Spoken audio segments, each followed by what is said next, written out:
Agnirmevachi Shritaha Vagirdaye Hridayam Mayi Ahamamrite Amritam Brahmani. Être privé d'emploi, ça ne signifie pas objectivement être privé de travail. Il y a une confusion entretenue entre les deux termes. L'emploi, ça désigne le contrat entre l'employeur et l'employé. Le travail, c'est l'activité elle-même et notre rapport intime avec elle. Donc, on peut être privé d'emploi, mais travailler quand même, chez soi ou ailleurs toute la journée. Justement, on ignore qu'on vit dans un monde de représentation. On a l'impression qu'on vit dans le monde réel où chacun voit les mêmes choses. Alors quand quelqu'un dit travail, il croit qu'il parle d'une chose qui est partagée par tout le monde et on voit tous de quoi il parle. Or, il y a 1000 façons de travailler, il y a 1000 façons de faire travail. Par exemple, si le week-end, moi j'ai fait un petit bout de potager, je travaille quand je fais mon potager, je travaille quand je coupe mon bois, je travaille quand je suis là avec vous. Il y a plein de façons différentes de travailler et on a l'impression, je travaille, c'est un travail de s'occuper de sa vieille mère, c'est un travail pour la mère de s'occuper des enfants, c'est un travail de faire le ménage. On a l'impression qu'il y a une seule définition du travail et quand un homme politique par exemple dit les gens ne veulent pas travailler, il croit qu'il a tout dit. La différence entre l'emploi et le travail, l'emploi... c'est rémunéré, c'est être employé, il y a un contrat, il y a le travail, c'est ce qu'on fait dans l'association, on travaille et on n'est pas rémunéré, on n'a pas d'employeur qui nous verse un salaire, mais on travaille quand même. La différence, c'est le salaire. Pour moi, un emploi, on peut choisir vers quel objectif on peut se fixer. Par exemple, si c'est un emploi en contrat CDD, un emploi en CDI. Et le travail, c'est une chose un peu différente. C'est-à-dire que pour moi, de mon côté, quand on n'a pas forcément le choix, on travaille dans le domaine qu'on n'a pas forcément envie d'aller. Mais comme il faut vivre, il faut subvenir à ses propres moyens, on travaille. Il me semble que l'emploi est un cadre dans lequel on va établir et proposer un travail. Le travail, pour moi, c'est le fait d'apporter un changement ou une modification, quelque chose qui n'était pas là avant et qui semble être ou devenir nécessaire. Un employeur n'a pas la même représentation du travail qu'un demandeur d'emploi, mais en même temps, les mêmes, quand ils vont parler de travail, ça va parler de plein de choses différentes. Alors si je vais un peu vite, les employeurs, eux, ils vont rechercher de la main-d'œuvre, ce qu'ils vont appeler des ressources. Donc pour eux, le travail, c'est une ressource pour faire marcher l'entreprise. Donc l'individu est vu comme une ressource. Moi, c'est un truc qui m'a surpris dans les entretiens. Pour les professionnels de l'emploi et de l'insertion, le travail, c'est quand les gens ont un emploi.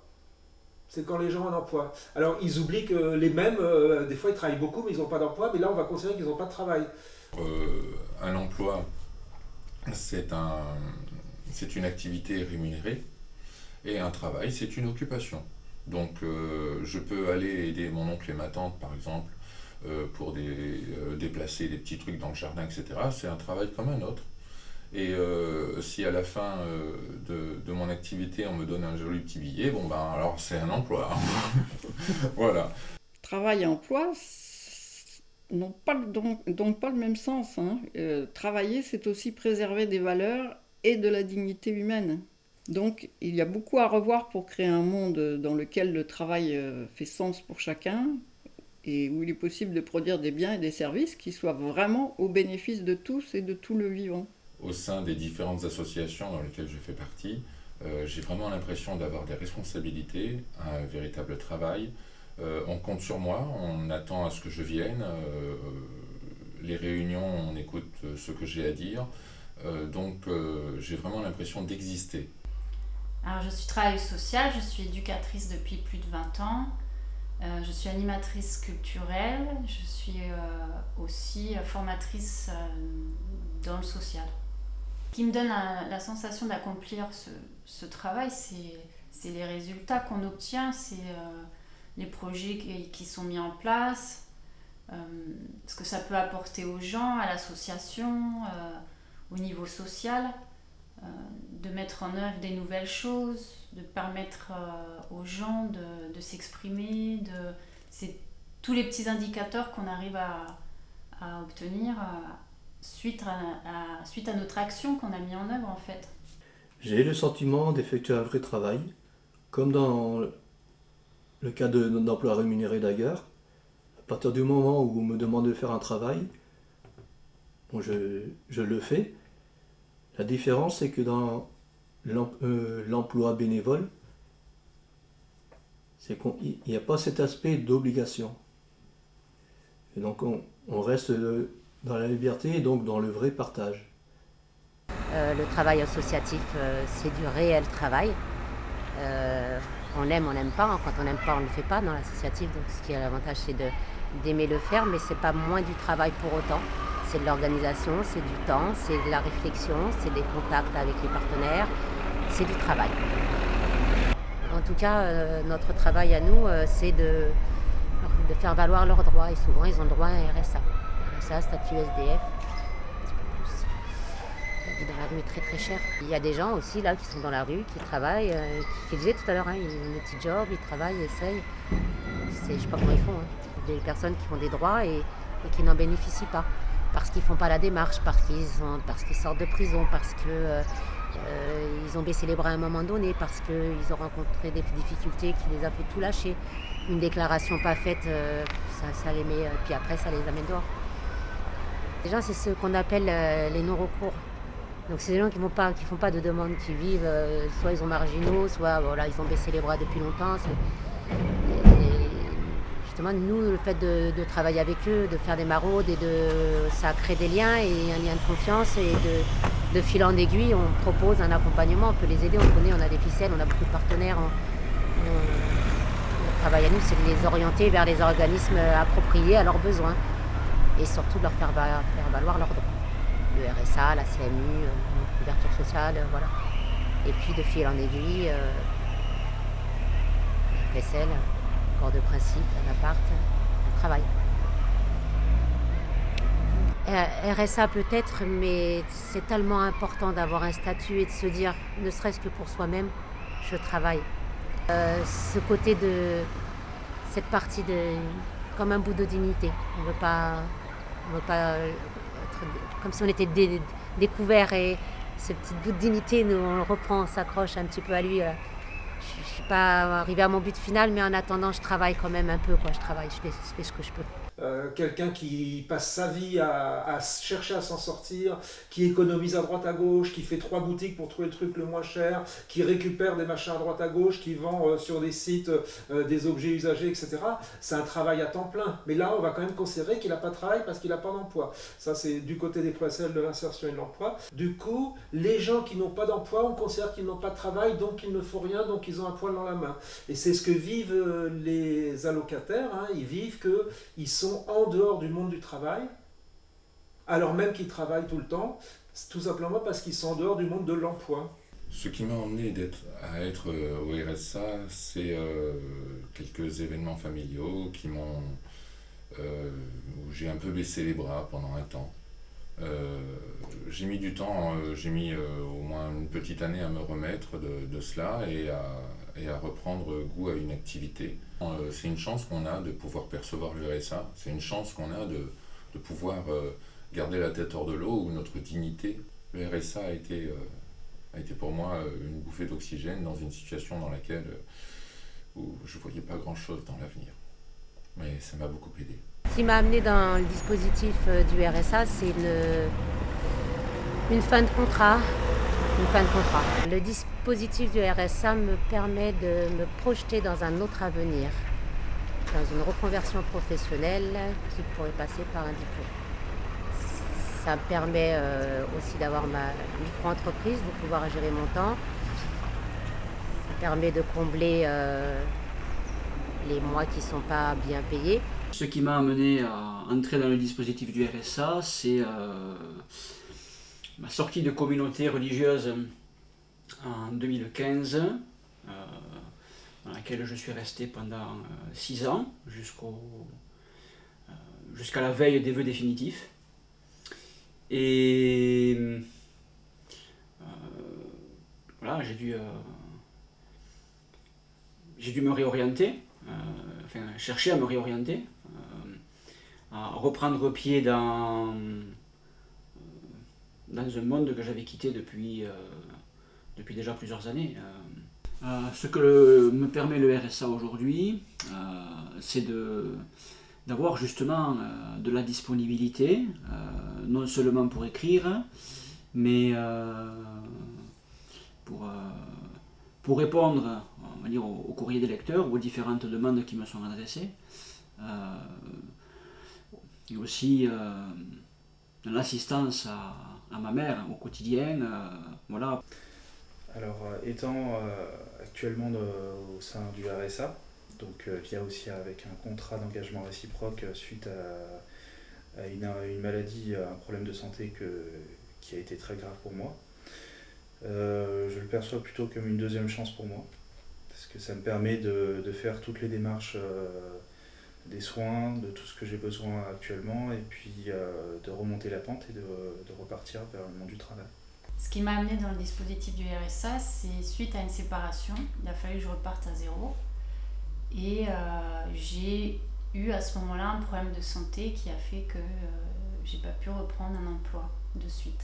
Alors ce que me permet le RSA, c'est que moi j'avais besoin, avec mes problèmes de santé, d'avoir du temps pour me réparer. Et je bénéficie d'un accompagnement santé, qui est un dispositif qui est mis en place par le RSA, qui me permet d'être accompagnée d'une infirmière, d'une psychologue. Et puis, ça me laisse le temps, voilà, de me réparer, ce que je ne pourrais pas faire avec un emploi. Moi, dans mon travail, dans le social, il faut absolument être en pleine forme pour pouvoir accompagner les publics sensibles. Et donc, tant que je ne suis pas solide et guérie, je ne peux pas me permettre de travailler voilà, avec ces publics-là.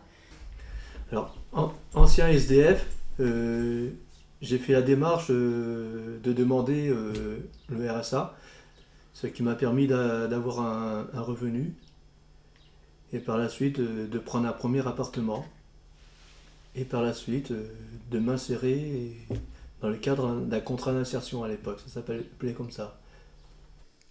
La perte d'emploi, ce que ça crée objectivement, c'est la perte de revenus et donc l'angoisse du lendemain.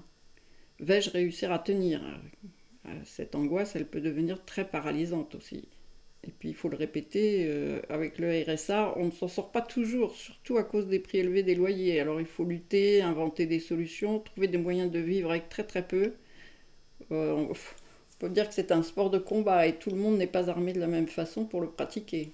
Dans tous les entretiens, dans chaque entretien, ce qui revient, c'est le mot de survie. C'est-à-dire, quand on est au RSA, on survit. On ne vit pas, on survit. Et ce qu'il faut entendre, et ce qui est très très difficile à imaginer, parce que la représentation du travail, par notre socialisation, elle nous impose un point de vue qui est qu'on travaille que quand on se déplace pour aller dans une entreprise, etc. Et on a beaucoup de mal à imaginer dans les entretiens, à comprendre, à saisir, c'est ça qu'on a beaucoup de mal à saisir, que les gens qui sont RSA, en fait, leur vie est une vie, effectivement, de travail, c'est-à-dire c'est une vie où ils sont en pleine activité, rien que pour survivre. Il y a deux choses qui me paraissent le plus compliquées. C'est d'abord de faire des économies. Ensuite, de m'assurer de pouvoir gérer mes frais personnels, loyer, facture d'EDF, les charges. Déjà, dans mon enfance, j'avais pris l'habitude de me priver. Et je prends conscience encore aujourd'hui que le fait de ne pas avoir quelque chose à acheter ou à prendre n'empêche rien dans une évolution. Alors avec ce que je bénéficie des allocations, j'arrive à m'en sortir, parce qu'on arrive toujours à trouver des solutions. Pour moi c'est facile parce que je suis tout seul. Je n'ai pas des enfants en charge, donc j'arrive toujours à m'en sortir au niveau des courses. J'arrive toujours à mettre un petit peu d'argent de côté pour essayer de m'en sortir et payer ma voiture, mon assurance. Donc pour moi ce n'est pas un problème, mais c'est plus un problème pour les autres personnes. D'autres personnes qui, comme je l'ai dit, ont des enfants. Donc, en même temps, le dispositif est aidant parce qu'il y a un accompagnement qui est adéquat, mais financièrement, c'est plus que juste, en fait. Une fois qu'on a tout payé, il ne faut vraiment pas de problématique, il ne faut pas de frais sur la voiture, il ne faut rien à côté de ça, ni problème de santé, et c'est ça qui garde dans un état de stress constant, en fait, ce que je trouve, enfin, pour moi, c'est comme ça. Alors disons que il peut y avoir une situation d'entre-deux, le RSA peut être un tremplin, un passage vers quelque chose de nouveau, mais la difficulté c'est quand ce passage obligé s'étire de trop ou s'éternise. Bon, voilà, on est suspendu entre ciel et terre, il n'y a pas de perspective d'avenir, on ne sait pas. Voilà, c'est très angoissant, puis ça peut être destructeur aussi psychologiquement. Voilà. Et c'est quelque chose qu'on n'a pas du tout en tête, parce que nous on se dit, comme ils sont RSA, en fait, ces gens-là, parce que c'est comme ça que tout le monde parle, hein, ces gens-là, moi ça m'a vachement surpris dans les entretiens avec les employeurs, ou même avec des professionnels de l'insertion de l'emploi, ces gens-là, ça se dit beaucoup, hein, ces gens-là. Et c'est tout l'inverse, effectivement, c'est-à-dire les stratégies pour survivre, et ben en fait, c'est une activité à temps plein. Alors, on m'a expliqué des trucs complètement incroyables, comment économiser sur l'électricité, comment économiser sur la bouffe, comment économiser sur les transports, comment économiser sur le logement. Et tout ça, c'est une activité à temps plein qui fait que si on est allocataire du RSA, en fait, on n'a plus le temps d'avoir un emploi. Et ce, d'autant plus que si on est allocataire du RSA, on est amené à ne pas pouvoir vivre dans le monde social global dans lequel nous vivons. Parce qu'en fait, on n'a pas assez de revenus. Du coup, on est amené à se détacher du monde social global. Et en se détachant du monde social global, on est très mal vu dans un premier temps de tout le monde. La famille, on me l'a beaucoup répété, la famille vit très mal quand un de ses membres est au RSA, parce que ça veut dire qu'il ne veut rien faire. Et au début, les personnes à qui je dis que je suis au RSA me disent « Ah, t'es au RSA !» Et on voit que leur corps prend un peu de recul. Et on se dit « Tiens, ils ont peut-être un point de vue négatif. » Mais au bout de quelques minutes, on discute, on parle, et là on voit qu'il y a autre chose qu'une personne étant au RSA. Il y a une personne qui a envie d'apprendre, une personne qui a envie d'interagir, une personne qui a envie de travailler, une personne qui est là tôt le matin, à l'heure qu'on avait prévue. Donc, à force avec le temps, ils oublieront que je suis au RSA. Ils verront que l'homme, que l'individu, et on m'acceptera, et ça me permettra de m'intégrer, on m'acceptera. Petit à petit, je trouverai ma place. Les gens autour de moi savent que je perçois le RSA. Je ne leur ai pas caché, ça a été pour les plus proches assez difficile, parce qu'on a toujours, quand on est jeune, on démarre dans la vie active, et à côté de ça, on a cette certaine fierté qu'on veut garder, de se dire on va réussir tout seul, on n'a pas besoin forcément des aides, parce qu'on a toujours cette idée en tête de dire papa, maman, je ne vais pas vous médier, je peux me débrouiller tout seul dans la vie active. Et c'est une certaine crainte qu'on a toujours de venir vers les personnes qu'on aime beaucoup et de leur dire voilà, je suis au RSA, je ne peux plus m'en sortir. La première réaction, ils sont très choqués. Parce que pouvoir aider d'autres personnes, dans la tête de la plupart des gens, c'est forcément que on a une situation aisée, à l'aise. Donc oui, quand je leur dis, alors, je ne peux pas dire que je suis complètement RSA, j'ai quand même une entreprise. Mais je leur dis, oui, je suis d'ailleurs, là j'ai dû dire, je leur ai expliqué pourquoi il y avait cette petite caméra. Et justement, je voulais leur dire, c'est bien de montrer que les personnes au RSA, d'ailleurs elles savent de quoi on parle, parce que c'est aussi des personnes qui travaillent, qui sont à la rue, mais qui travaillent aussi, et au RSA. Je dis pour montrer que justement le RSA, c'est pas toujours on attend que ça tombe et on fait rien. On fait beaucoup de choses, et des choses très intéressantes et des choses productives et dans l'intérêt commun, dans un intérêt général. Voilà, c'est et comment les gens me voient, oui, ils sont choqués les gens en général. Je les rassure en leur disant c'est comme ça, mais c'est pas une étiquette. C'est une étiquette qu'on porte si on la laisse porter, si on décide de se voir que dans le regard des autres. Si on se regarde dans le miroir, on dit quand même ça va, on a bien travaillé cette semaine, on a fait des belles choses. Il y a des personnes qui ont des meilleures situations, d'autres qui ont un appartement, d'autres voilà. déclencher un sourire, déjà, ça, c'est déjà pas mal. Alors, personnellement, je n'ai jamais eu à souffrir des représentations du monde extérieur par rapport au fait que je sois au RSA. D'abord, parce que je ne suis pas quelqu'un qui a envie de rendre des comptes aux gens que je croise. Ensuite, il n'y a pas marqué sur moi je suis au RSA ou je suis PDG ou autre chose. J'estime que les gens n'ont pas à le savoir. Le fait d'être en activité n'amène pas les gens à se demander si je suis au RSA. Quand on me demande ce que je fais dans la vie, je dis que je suis travailleuse sociale, mais en général, donc je ne travaille pas en ce moment. Alors je dis que j'ai eu un accident de la vie, mais que par contre, effectivement, je fais beaucoup de bénévolat. Ce qui est vrai, donc je travaille beaucoup en bénévolat, dans le bénévolat. Et c'est une façon un peu de ne pas être gênée, de ne pas être dévalorisée et de montrer que je ne suis pas devant ma télé H24, mais que je suis une personne qui fait des choses à l'extérieur, mais qui pour l'instant ne peut pas être en emploi. Mais pour le coup, je dis que j'ai eu un accident de la vie, mais je ne dis pas que je suis au RSA. On n'est pas tous à profiter du système. Moi, je dirais qu'une très grande majorité des gens étant au RSA ont besoin d'un petit coup de main. Ils ont besoin d'un petit coup de pouce, ne serait-ce que financier, ne serait-ce que dans l'accompagnement.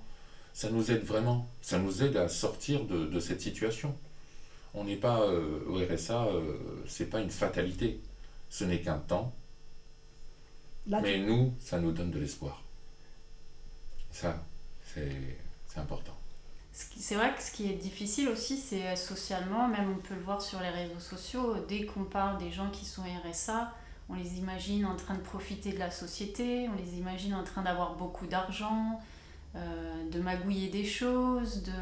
Dès qu'on parle de primes de rentrée scolaire, alors là, c'est l'apocalypse parce qu'on a la représentation de personnes qui vont utiliser l'argent à d'autres fins, alors que moi, je la touche, la prime de rentrée scolaire, et bien sûr qu'elle est utilisée pour les fournitures de ma fille. Mais c'est vrai que c'est difficile et c'est blessant d'entendre toujours qu'on est des profiteurs de la société. Alors que je pense que voilà, l'argent, il part sûrement dans d'autres choses en plus grosse quantité et pas forcément, c'est pas nous qui utilisons tout l'argent de la France, quoi. Nous, on a juste ce qu'il faut pour survivre.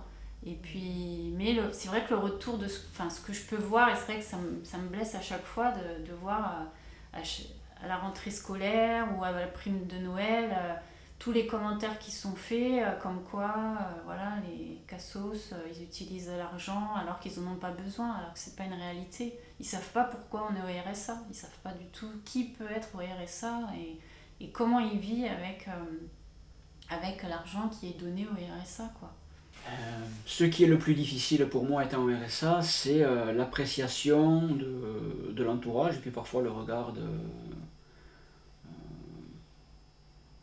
d'autrui, enfin du moins de certaines personnes, ou ce que la société peut renvoyer en général aux personnes qui sont au RSA. Coller une certaine image de feignant, de paresseux, de bon à rien. Enfin, ce sont des choses qui blessent profondément, qui portent atteinte à l'estime de soi. Et qui n'aident pas nécessairement les personnes au RSA à se relancer. Par la force des choses, tous ceux qui ont perdu leur emploi sont obligés de réinventer leur vie.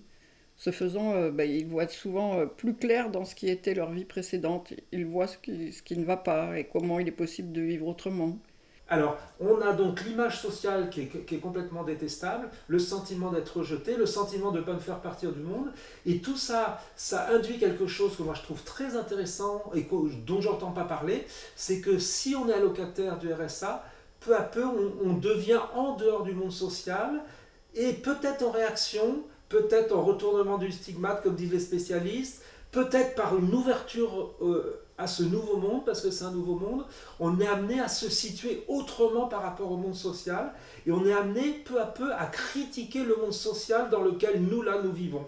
Alors notamment le fait qu'on dépense beaucoup d'argent pour rien, on pollue beaucoup, politiquement c'est débile, on n'est pas du tout dans des actions solidaires. Quand on devient locataire du RSA, quelque chose qu'on a plus que d'autres, c'est du temps, et du temps pour aller voir les autres. Et ça devient une nécessité. Par exemple, on me dit à la sortie de l'école, on reste nous entre les mamans au RSA un petit peu. Et du coup, il y a des liens de solidarité qui sont utiles pour réussir à survivre quand même. Hein. Donc tout ça, ça crée un nouveau monde, et un monde en fait un peu parallèle à la société globale dans laquelle nous vivons, et qui permet de critiquer cette société globale en disant, est-ce que ce monde-là, ça serait pas le vrai monde en fait, et est-ce que le monde dans lequel vivent les gens, moi par exemple, hein, est-ce que ce monde de la consommation, ça serait pas un monde à bannir en fait. Et peu à peu, le RSA construit des populations qui politiquement, pour beaucoup d'entre eux, se construisent dans un univers plus critique, et un univers qui leur paraît plus propre, plus propice, plus humain, c'est ce qui est dit, plus solidaire. On s'est rencontrés à une exposition photo sur les vieux pianos abandonnés. Et on a sympathisé et discuté à l'entrée du... Comment on appelle ça ? L'ancien palais épiscopal. Voilà. Futur musée de Béziers. Voilà, dans un futur musée. Et on a sympathisé, on a gardé contact. Elle m'a parlé de petites choses qu'elle avait à faire chez elle, et que j'étais tout à fait en capacité de pouvoir lui rendre des petits services, des petits bricolages. Alors ici nous sommes dans l'atelier. J'ai dû d'abord détapisser avec l'aide de Marie-Claude. On a enlevé toute la tapisserie. Donc Marie-Claude fait les parties à son niveau, et moi je fais toutes les parties extrêmes, donc tout ce qui est très, très bas, tout ce qui est très haut. Après avoir détapissé, j'ai enduit les murs et fait en sorte d'obtenir du plat et une finition qu'on puisse repeindre et que ça soit bien présentable. Voilà. Mon rôle à moi, je me définis plus comme quelqu'un de responsable d'une association qui intervient auprès des sans-abri et des personnes en difficulté. Quand je suis arrivé à Léo-Lagrange, le premier jour donc, j'ai de suite eu le sentiment que ces cours de yoga que je pouvais proposer pouvaient être mis en place assez rapidement d'ailleurs. Il suffisait que d'autres personnes accueillies étaient intéressées. Et donc j'ai pu animer des cours de yoga, et que je continue d'ailleurs, aller auprès de Léo-Lagrange, bénévolement, mais aussi de partager des textes qui m'avaient permis d'évoluer personnellement et que j'avais envie de partager. Si on voulait vraiment qu'il se réinsère, il faudrait donner plus. Et si je suis cynique, je dirais qu'il faudrait donner plus pour qu'il continue à avoir accès au monde de la consommation. Mais à partir du moment où le monde de la consommation est fermé, ben on apprend un autre monde, et puis on n'a pas envie d'y retourner. Parce que ce qu'on découvre dans cet autre monde, eh ben c'est sympa aussi. Et même c'est très sympa. Et c'est d'autres relations humaines. J'aime beaucoup marcher dans la campagne, découvrir de nouvelles points d'eau, des sources d'eau chaude aussi. Mais à côté de ça, je suis cinéphile aussi.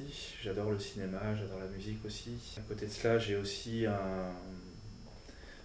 la photographie, que ça fait des années que je pratique. Et de là, j'ai trouvé une réelle passion pour travailler dans l'image. Donc pour ça, j'ai fait quelques vidéos, et puis je me suis entraîné sur des montages vidéo, et c'était très intéressant. Je trouvais ça prendre du plaisir. Dans la vie sociale, je suis plus souvent avec des personnes qui ont les mêmes moyens que moi, ou pour pouvoir échanger ou faire des activités. Parce que c'est vrai que quand de toute façon dans la vie courante, il y a le regard de l'autre qui est difficile, parce que généralement quand je dis que je suis au RSA, les gens ne comprennent pas. Ils sont plutôt très étonnés, parce que ils savent que je suis en activité dans le social, ou bizarrement ils ont la sensation que moi je ne pourrais pas être au RSA vu ce que je renvoie, que ce soit physiquement ou je sais pas, ou le tempérament. Mais du coup c'est difficile de devoir expliquer à chaque fois pourquoi on est au RSA. Oui, c'est vrai, je n'ai pas d'emploi, et du coup c'est plus facile pour moi relations sociales, on ne va pas me poser de questions, il y a les mêmes types de moyens, de possibilités en termes d'activité, de sortie ou de partage, que les gens qui vont forcément me poser des questions sur le pourquoi du comment. J'ai pas, en termes de représentation, j'ai pas l'air d'être une personne qui est au RSA. Ce chemin de vie sur lequel je marche maintenant, depuis assez longtemps maintenant, il est constitué autant d'un travail personnel qu'un travail de transmission.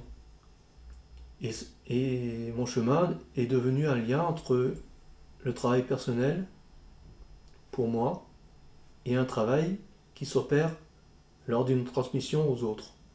J'aimerais au fait pouvoir transmettre davantage, donc en donnant des cours de yoga, mais aussi en partageant une philosophie, une façon d'être. Dans le même sens que ce qui a été dit précédemment, beaucoup de gens ont besoin d'attention simplement ou d'une oreille attentive, de gens qui les écoutent et puis qui essaient de les aider à solutionner des situations parfois impossibles, ou qui les jettent en tout cas dans une grande solitude et un grand désarroi. Bon, on dit qu'il y a une crise du travail, une démobilisation face au travail. Est-ce que c'est vrai, est-ce que c'est pas vrai? C'est compliqué, parce qu'on voit qu'il n'y a pas une démobilisation face à l'activité, face au fait que les gens, ils font tout le temps des trucs. C'est assez rare des gens qui font rien de la journée.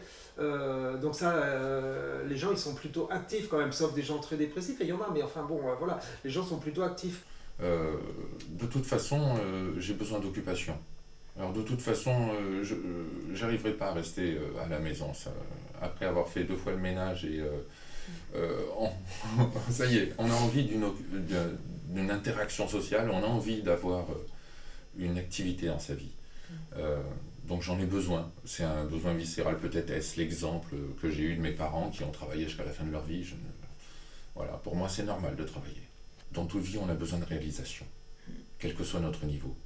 On a besoin d'interférer avec les gens, d'avoir des contacts sociaux. Et je fais partie de ceux qui sont convaincus qu'on a tous une part de responsabilité dans cette société. On a tous un rôle à jouer. Et rester sans rien faire, ça ne me ressemble tellement pas que... Même si j'avais de l'argent, j'en ferais quelque chose dans l'intérêt commun, j'espère. Mais non, je ne projette pas du tout dans un avenir où je ne ferai rien. C'est inconcevable. J'ai besoin de me sentir utile, j'ai besoin d'être active. Si on me proposait de l'argent sans contrepartie, je crois que je ne prendrais pas le pli de me reposer sur mes lauriers, déjà premièrement parce que je ne peux plus rester au lit le matin.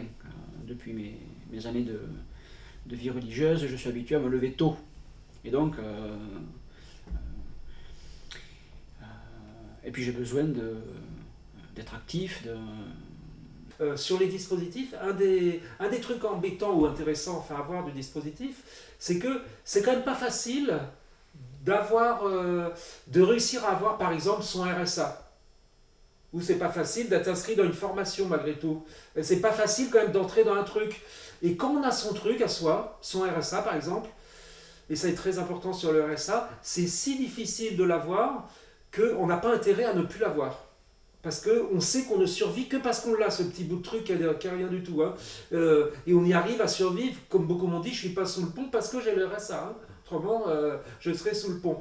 Et de ce fait, à tout moment, le RSA, dans l'idée des allocataires, peut basculer. On m'a donné des exemples où il avait basculé, et après, des travailleurs sociaux me disent c'est pas possible que ça bascule comme ça. N'empêche que les gens, ils vivent que ça peut basculer à tout moment. Et certains ont retravaillé en étant RSA, donc ont perdu, et j'emploie exprès le mot employé, un pronom, leur RSA, le mien, le sien. J'ai perdu mon RSA, disait-il, et ils ont eu du mal à le retrouver après qu'ils aient eu cette période d'emploi. Donc pour beaucoup d'allocataires, c'est mieux quand même. C'est plus facile de ne pas retourner dans le monde de l'emploi parce que c'est trop dangereux, parce qu'après on est plus en difficulté que si on n'était pas parti dans le monde d'emploi. Et en fait, si je reprends un emploi officiellement, et bien en fait je perds mon RSA et je perds ce minimum de survie, et du coup je suis beaucoup plus en risque en perdant mon RSA qu'en étant dedans, tellement c'est minimal, hein, tellement c'est minimal. Et de ce fait, il va y avoir beaucoup de stratégies pour développer de plus en plus de l'activité qui n'est pas de l'emploi. Alors moi je pense qu'il y a une minorité qui ne veulent pas travailler, qui essaient de profiter, d'autres qui ne veulent pas forcément profiter, mais qui sont un peu dans un cercle vicieux, c'est-à-dire qu'ils sont au RSA, ils veulent reprendre le travail, mais le problème c'est que ils ont des contrats en CDD, donc assez temporaires, et même s'il s'agit de 15 jours de travail et qu'ils ont une paye de 200, 400 € net à la fin du mois, on leur retire le RSA et ils se retrouvent avec des factures à payer et que ce n'est pas possible. Et donc du coup ils se retrouvent la corde au cou à se dire je ne peux pas travailler puisque si je travaille pour beaucoup moins, je ne gagne pas au-dessus du RSA. Dans le cadre de l'emploi dans lequel je travaille auprès du foyer rural de Lignan, ça m'amène à travailler tous les ans de milieu septembre à milieu juin de l'année suivante.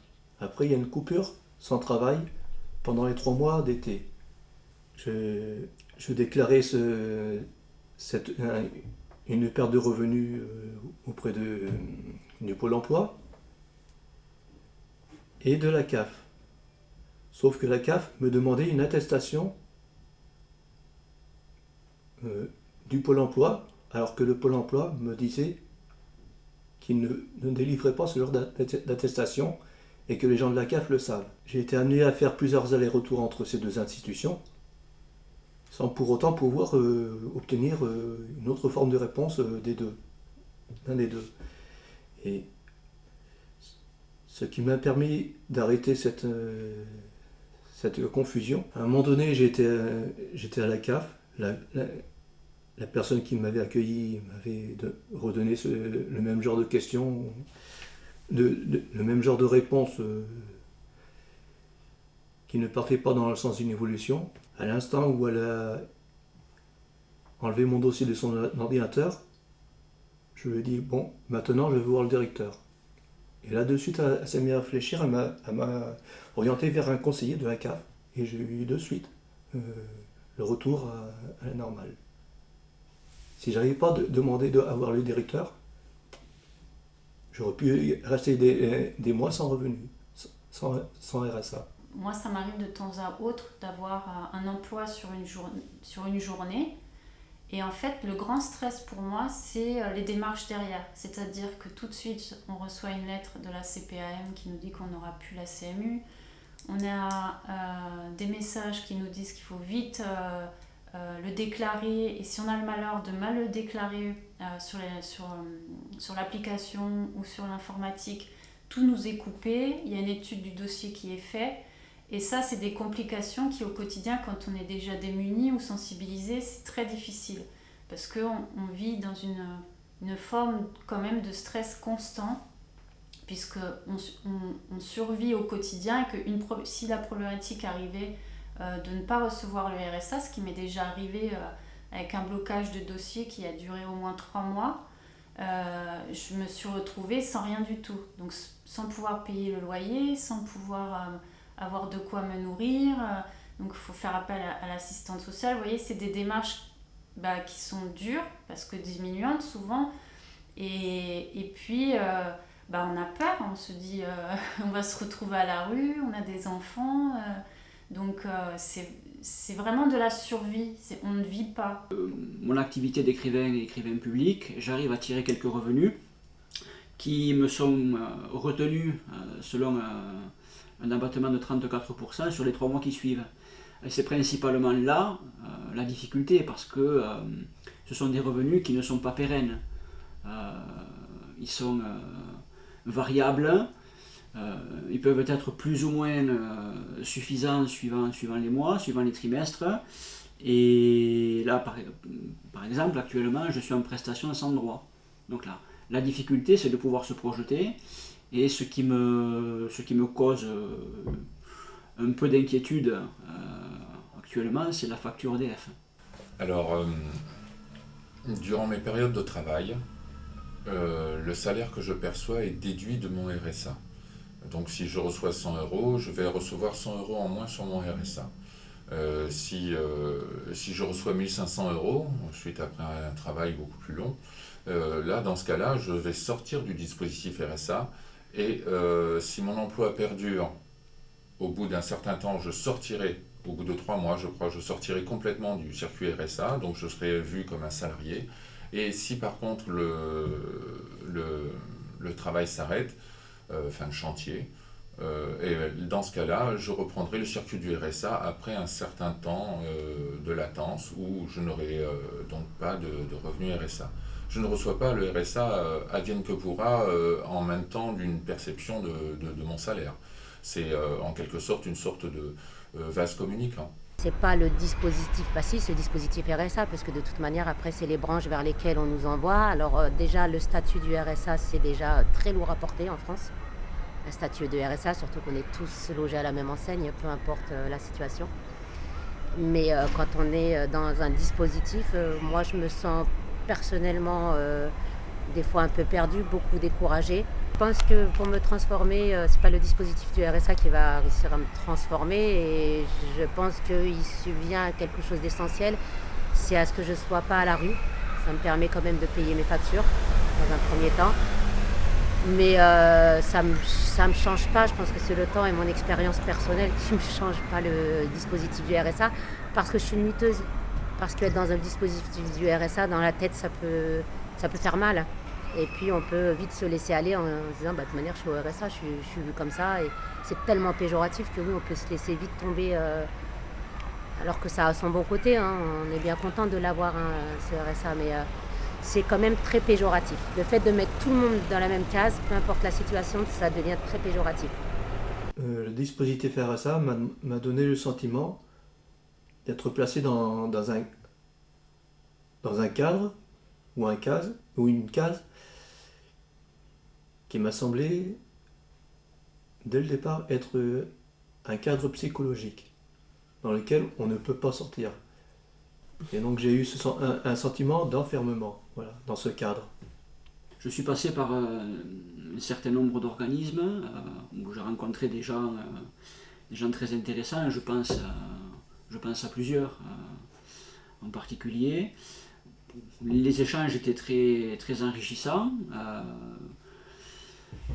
Mais les limites de tout ça, c'est que elles ont des propositions qui sont assez limitées, et on doit correspondre à un certain cadre, entrer dans des cases, et c'est pas toujours possible. Donc le risque, c'est d'être promené d'organisme en organisme, d'accompagnant en accompagnant, sans que ça aboutisse à quelque chose de concret. Les professionnels de l'emploi et de l'insertion sont obligés de travailler à partir de dispositifs. Un dispositif, c'est quoi? Par exemple, une formation, c'est un dispositif. Un chantier d'insertion, c'est un dispositif. Il y a plein de dispositifs comme ça, et j'en passe plein. Et le travail du professionnel de l'emploi et de l'insertion, c'est de ramener les gens vers des dispositifs. Peu à peu, la logique de ce truc-là, c'est que peu à peu, ce qui compte, c'est que les dispositifs soient pleins. Si les dispositifs sont bien pleins, le professionnel de l'emploi et de l'insertion a bien travaillé. Ce qui fait que peu à peu on dévie. Ce qui compte, c'est pas trop d'accompagner les gens vers une vie meilleure, c'est que les dispositifs soient remplis. Du coup, ça veut dire quoi? Ça veut dire que pour certains dispositifs, les professionnels de l'emploi et de l'insertion, pour pas que leurs collègues responsables de ces dispositifs perdent eux-mêmes leur emploi, on en est là. Pour pas que leurs collègues perdent leur emploi, ils mettent des publics vers ces dispositifs, tout en sachant qu'en fait, ça serait mieux de ne pas les mettre là-dessus, qu'ils auraient été mieux ailleurs. Mais au moins, leur collègue ne perd pas son emploi. Et là, on commence à observer des dérives. Et des dérives sur les dispositifs, il y en a malheureusement plein. Au bout du compte, les professionnels de l'emploi et de l'insertion, à l'heure où on parle, ils sont plutôt dans le malaise.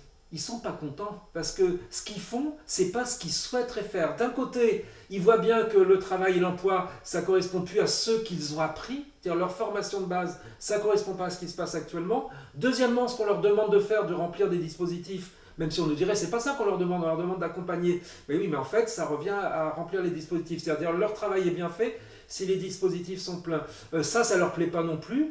Et on observe, d'une part, donc, une démobilisation des gens pour l'emploi, pas pour le travail, mais pour l'emploi, et d'autre part, une certaine démobilisation des professionnels dans leur travail au quotidien, parce que c'est plus le travail qu'ils souhaitaient faire. Et puis aussi, peut-être, éventuellement, une démobilisation des employeurs qui n'y croient plus, qui vont trouver des employés qui leur conviennent et qui sont prêts un peu à prendre le tout venant. C'est ce que j'ai entendu, le tout venant, ça revient beaucoup dans la... Donc on a une triple démobilisation. Mais chacun va quand même accuser plutôt les demandeurs d'emploi et les allocataires, hein, parce que c'est eux quand même qui jouent pas le jeu, etc. La première chose qu'on fait quand quelqu'un est demandeur d'emploi, c'est on lui dit « Quel est ton projet ?» Et là, on a affaire à des gens qui sont dans l'idée de la fin, et on leur dit « Projette-toi à 10 ans, à 15 ans, c'est quoi ton projet ?» Et là, déjà, pour beaucoup de personnes, survivre en soi, déjà, arriver à survivre, c'est déjà pas mal. Du coup, leur dire, vous devez avoir un projet, et beaucoup d'adultes, mais aussi beaucoup de jeunes, et les jeunes notamment, l'idée de parcours, de projet de formation, c'est un des trucs qui bloque pour l'insertion sociale et professionnelle. Il faudrait changer. Ces méthodologies d'action-là, elles ne sont plus du tout adaptées au monde où on est, vu que les mêmes ont été socialisés à l'idée qu'il n'y avait pas d'avenir. Alors, on les socialise d'une part à l'idée qu'il n'y a pas d'avenir, et en même temps, on leur dit, les gars, il faut vous projeter. C'est complètement incohérent. Alors, c'est très paradoxal, parce qu'en face, on leur dit, quel est votre projet ? Mais en vrai, le projet, ça ne va jamais parce qu'il y a les dispositifs à remplir. Je vous donne des exemples tout bêtes. Moi, j'ai assisté à des réunions, c'est trop intéressant, mais des fois, c'est complètement incroyable. Hein. Les gens autour de la table, ils échangent là où ils ont des places. Alors que ce n'est pas l'objet de la réunion, mais quand même. Moi, j'ai 5 places, je ne vais pas dire parce que la personne, on va reconnaître. Moi, j'ai 5 places sur telle formation. Alors, c'est parfois des formations hyper pointues. Et l'autre va dire, ben moi, j'ai du monde, tiens, je peux t'en mettre quelques-uns. Mais du coup, là, on va pas... Les quelques personnes qu'on va mettre sur cette formation, leurs compétences, c'est pas vrai. On va pas du tout écouter leurs compétences. On va pas du tout écouter leurs projets. Ce qu'on va écouter, c'est le dispositif. En fait, c'est un peu bidon, ce truc de projet. On va à la fois reprocher aux gens de ne pas avoir de projet, mais en même temps, derrière, on sait déjà les formations où il faut les mettre et les dispositifs, etc. Donc, ça tient un peu pas debout. Hein.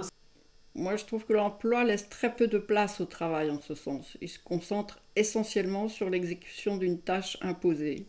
Et puis, ce système délétère fait que les valeurs essentielles sont bafouées. Vous pouvez gagner beaucoup d'argent et avoir un statut social élevé en produisant et en vendant des pesticides qui polluent toute la planète, alors que l'infirmière qui soignera les victimes de ces pesticides aura du mal à joindre les deux bouts et ne sera pas considérée. Pour dire que tout le monde est malade de ne pas pouvoir travailler noblement. J'ai heureusement, à l'âge que j'ai une grande expérience sur le travail. Voilà, j'ai été très longtemps commerciale et ça faisait un peu un bras de fer avec le social dans ma tête. J'ai vrillé complètement, le commercial ne me convenait plus du tout. J'avais envie de suivre vraiment...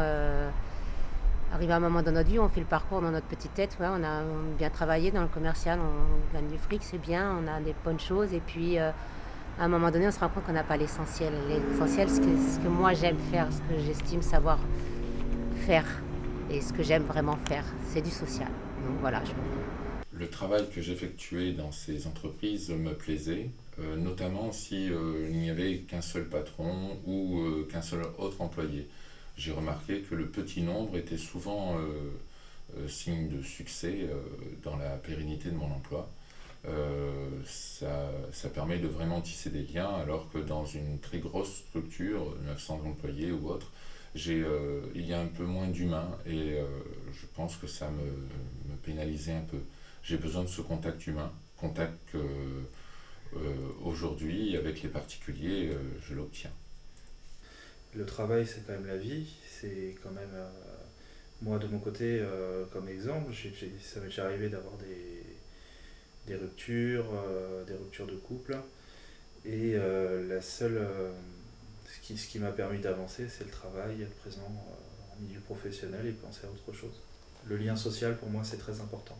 L'impression que tout ça, ça donne, c'est que c'est pas du tout la fin du travail, mais c'est peut-être la fin de l'emploi au sens carrière.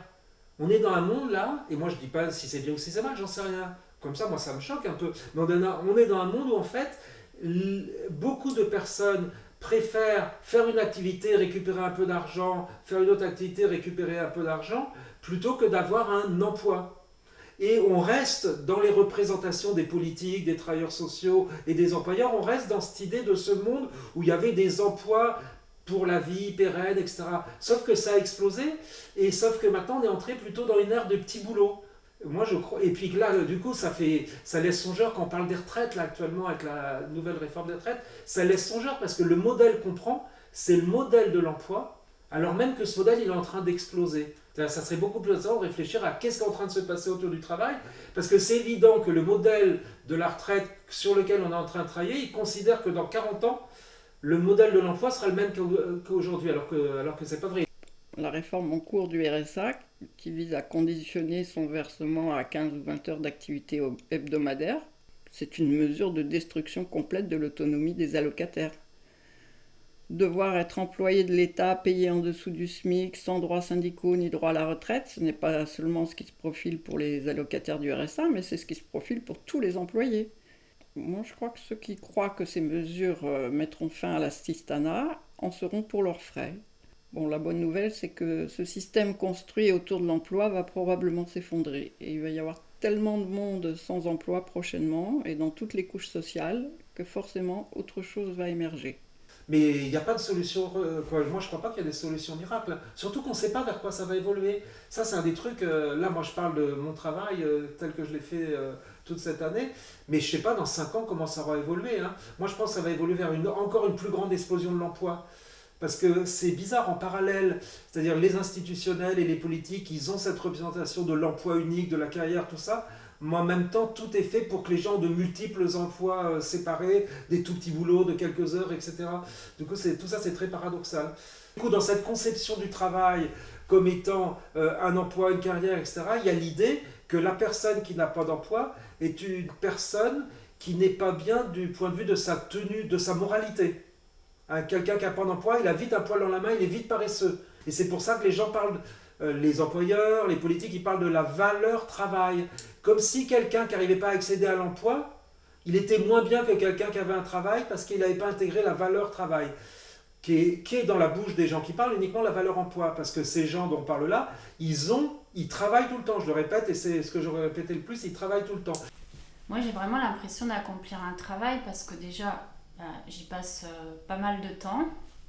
Il y a le fait de se déplacer, d'aller à un endroit, d'essayer d'atteindre quand même un objectif. Donc c'est un travail et puis on y met du nôtre, enfin du sien et puis certaines fois aussi je rentre avec du travail à effectuer à la maison quand on n'a pas le temps. Donc ça nous prend du temps et de l'investissement. J'estime que je travaille même si je ne suis pas payée. Pas faute de le voir, hein. Je veux bien être payée pour ce que je fais, mais je suis contente de le faire comme je le fais, en attendant d'être payée. Je continuerai à le faire, mais... Le dispositif RSA avec ses fragilités, il pousse les gens à se cacher un peu, à ne pas dire ce qu'ils font. Voilà. Et même, parfois, il y a des travailleurs sociaux qui m'ont dit qu'ils préféraient ne pas savoir exactement, parce que autrement ils seraient obligés de dire... et peut-être d'arrêter le RSA, en tout cas de faire un signalement, et ça serait gênant. Du coup, il y a une espèce de truc, une fois de plus, on retombe sur ce truc cocasse, où l'allocataire peut être amené à ne pas dire la chose, le travailleur social n'a pas posé la question, parce que pour la survie de la personne, il faut mieux pas le savoir. Donc c'est un truc assez aberrant, voilà, et assez bizarre. Dans les propositions que je fais, je ne l'ai pas faite celle-là, bien sûr, mais je pense qu'il faudrait former les élus, il faudrait former les politiques, il faudrait former les grands institutionnels, parce que tant que beaucoup de gens, et notamment les décideurs, les financeurs, auront en tête que leur représentation du travail, c'est pas une représentation, mais c'est la vérité, et que tout le monde doit faire ce qu'il pense du travail, c'est-à-dire l'emploi, etc., là, tant qu'il y aura ce truc-là, on est mal. Donc c'est vrai qu'on est dans une société, là, de plus en plus, qui aime beaucoup les tableaux de chiffres, et dans une dynamique dans laquelle ce qui compte, c'est des chiffres, en fait. Hein, et une action, son succès, se mesure à ces chiffres. Et de ce fait, on a l'impression que les institutions, ils se contentent de voir les tableaux chiffrés, et si les chiffres progressent, même si le progrès de ces chiffres devrait nous interroger, eh ben on se dit c'est bien, ça marche bien. Mais les chiffres, moi quand je lis les chiffres, ça ne nous donne aucune information sur ce que vivent les gens. Aucune information. Quelqu'un m'a dit un jour d'une grosse institution que je nommerai pas, on a 6 salariés qui travaillent sur des statistiques et pourtant nous sommes aveugles. Ils ont 6 salariés qui font des statistiques et ils sont aveugles. Mais c'est la vérité des chiffres. Un chiffre, ça ne nous donne aucune information sur ce que vivent réellement les gens. C'est pas parce que je sais que 100 personnes sont passées que je sais ce qui s'est passé. Et s'ils acceptent qu'il y a d'autres façons de considérer le travail que par l'emploi ou que par la profession, c'est une trop grosse remise en question. C'est presque impossible à accepter. Et ils ne se rendent pas compte qu'en fait, considérer le travail comme l'emploi et vouloir amener tous les gens vers ça, c'est juste une norme sociale à un moment donné. C'est un moment historique. Et ils croient que c'est la vérité vraie. J'entends, on ne peut pas travailler, on ne peut pas vivre sans emploi. C'est pas possible d'être quelqu'un de bien si on n'a pas un travail. Tout ça, c'est extrêmement... À la fois, ils ont ces positions qui sont très dévalorisantes pour les gens qu'ils accompagnent. Et peu à peu, les gens qu'ils accompagnent sont amenés à ne plus beaucoup parler d'eux aux professionnels de l'association de l'emploi. Parce qu'ils sentent bien ce clivage trop énorme. Donc les gens, ils sont amenés à dire oui, oui, tout en pensant non, non. Et moi, dans les entretiens, j'entends bien, on me dit je vais aux activités qu'on me propose, ça, je suis obligé, hein, je ne veux pas être rayé des listes. Mais j'y crois absolument pas. Et même la semaine dernière, pourtant je ne suis plus là-dessus, mais un gars m'expliquait qu'il fait tout ce qu'on lui propose, hein, tout, hein, parce qu'il ne veut pas se faire repérer. Mais il s'en fout complètement, mais il fait tout. Mais qu'est-ce qui se fait chier? Mais il fait tout. Hein. Il n'y croit pas du tout. Et pendant ce temps, le professionnel, il doit dire ça va bien, il fait ce qu'on veut. En fait, il n'y croit pas du tout. Ce qui me paraît un peu dangereux, c'est que du coup, il y a un décrochage entre les employeurs et les demandeurs d'emploi, un décrochage entre les professionnels du travail et les allocataires. Et ce décrochage, il est vraiment à questionner, puis il est à éviter. Il faudrait vraiment une grosse remise en question. Mais ça repose tout ça sur les fameux dispositifs. Parce que tant qu'on se contente de dire tout va bien, parce que nos chiffres des dispositifs sont excellents, il y a un problème quand même, parce que surtout quand on voit comment les associatifs, les accompagnants, ils arrivent à avoir des chiffres positifs, ça laisse songeur, ils y arrivent. Mais ça ne veut rien dire, parce qu'on peut avoir des gens qui sont inscrits dans des dispositifs, mais il ne se passe rien pour eux du point de vue de l'insertion sociale ou professionnelle. Donc il faudrait des vraies évaluations. Il faudrait revoir aussi probablement la formation des travailleurs sociaux et la formation en continu. Moi je pense que ça serait vachement intéressant, parce que je comprends tout à fait qu'un professionnel du travail et de l'emploi, s'il ne ramène pas les gens vers l'emploi, il se sent mal. Mais on est dans un monde qui a tellement changé que ça serait intéressant qu'ils puissent y réfléchir avec d'autres collègues, etc., etc. Le fait d'être au RSA ou autre situation précaire nous amène l'idée de survivre plutôt que de vivre. Mais la survie me semble nous mener face à un tableau noir qu'on perçoit au fil de l'approchement comme un mur infranchissable. Pourtant, ce tableau noir qui n'est pas matériel peut simplement être traversé. Et il me semble que la vie se trouve derrière ce tableau noir de la survie. Et ce tableau noir de la survie me semble être simplement à dépasser. Il y a une autre image qui est possible par rapport à l'obstacle que celle du tableau noir. C'est celle de la muraille qui nous paraît infranchissable, mais qui paraît beaucoup plus petite à partir du moment où on a pris suffisamment de recul pour avoir une vue d'ensemble sur la situation. On se rend compte que l'obstacle est redoutable, certes, mais beaucoup moins que ce qu'on avait précédemment perçu. Je crois que tout le monde aspire à vivre, et puis à pas vivre un peu, mais à vivre pleinement. Donc se retrouver dans une situation dans laquelle on est acculé à devoir survivre est très inconfortable. Et puis voilà, certaines personnes parfois s'écroulent parce que non parce qu'elles n'ont plus la volonté d'avancer, mais parce qu'elles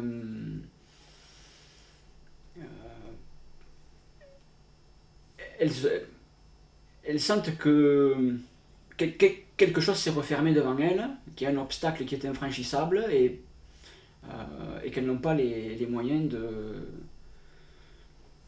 de le surmonter, d'affronter la situation. Donc elle se laisse couler, alors ça peut être après des situations de dépression ou des addictions. En fait, ces personnes ne s'accommodent pas d'une situation, elles la subissent. Elles ne veulent pas mourir, en réalité elles veulent vivre. On revient sur les représentations, sur la perte de confiance, d'estime de soi. On n'y croit plus, on ne voit pas bien, on ne sait pas.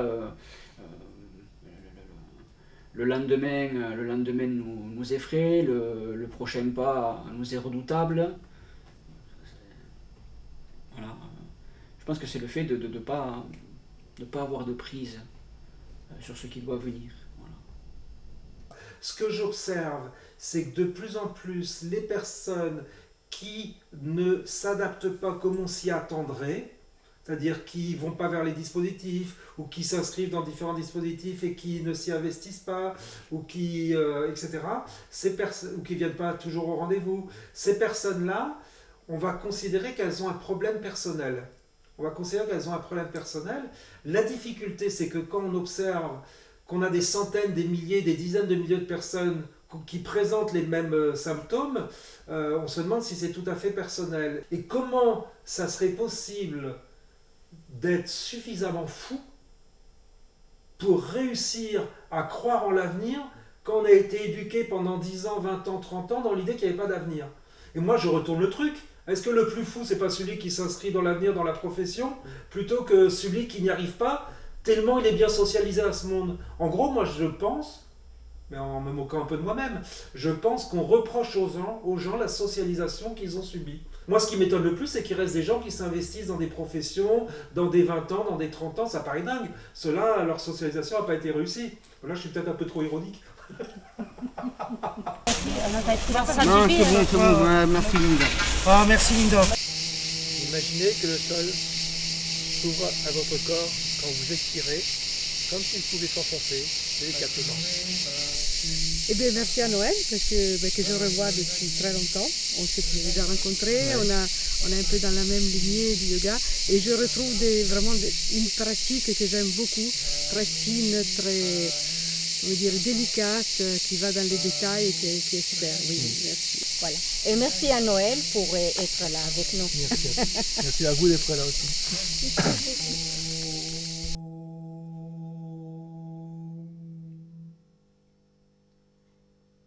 Agnirme vachi shritaha vagurdaye hridayam mayi aham amrite amritam brahmani vayurme prane shritaha prano hridaye hridayam mayi aham amrite amritam brahmani.